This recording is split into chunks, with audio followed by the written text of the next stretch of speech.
Back with Dr. Brian Lee Crowley from the Macdonald-Laurier Institute. Brian, what distinguishes the MLI from organizations out there, I've noticed anyway, is that many are content with getting people just to talk, but nothing comes out of it. What I've found is that MLI comes to the table with solutions. And I recall very vividly when President Obama decided to implement Buy America in the American Recovery and Reinvestment Act. Many Canadian manufacturers were shut out of the US market overnight.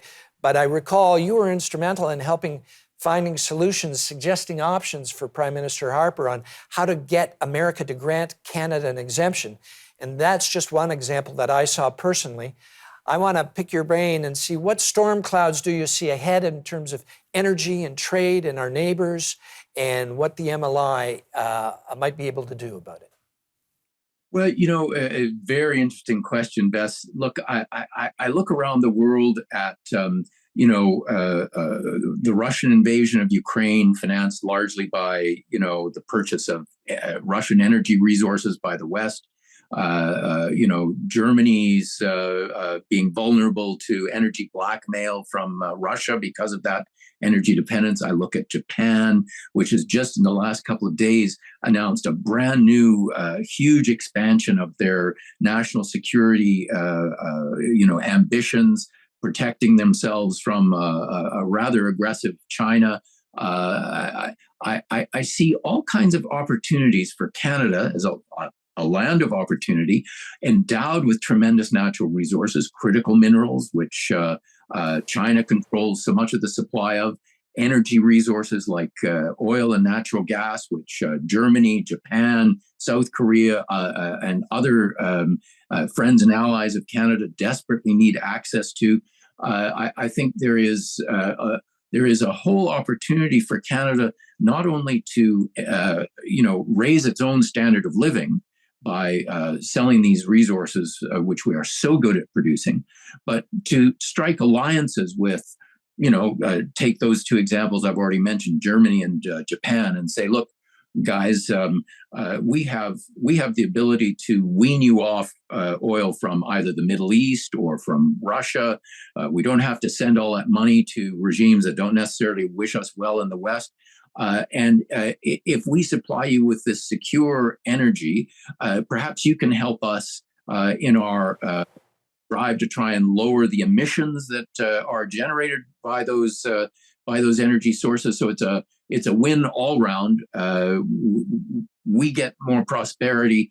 They get more secure energy sources. We stop financing bad regimes around the world, and we contribute to an improved environment. Because my view is, if we want to combat climate change, the way to do it isn't by leaving the oil and gas in the ground.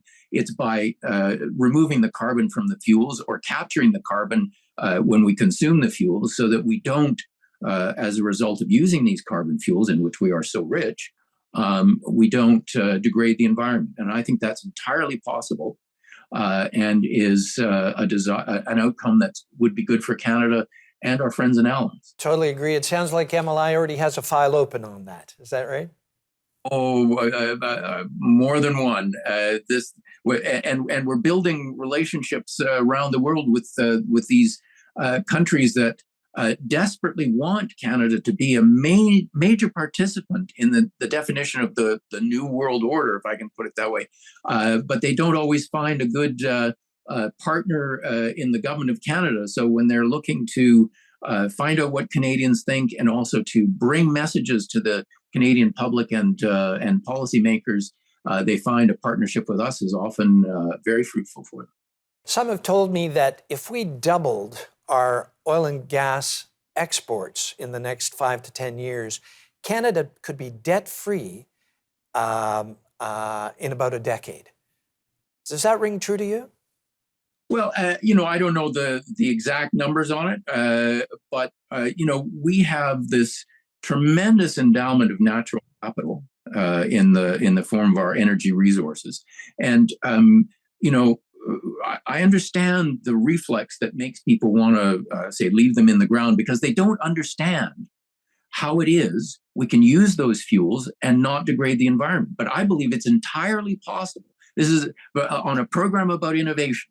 this is exactly one of the things we want to talk about, because the way to allow Canadians to capitalize on this natural endowment is to invest some of the wealth that's created resources in the technological innovation that allows us to use those resources without damaging the environment. That's Absolutely.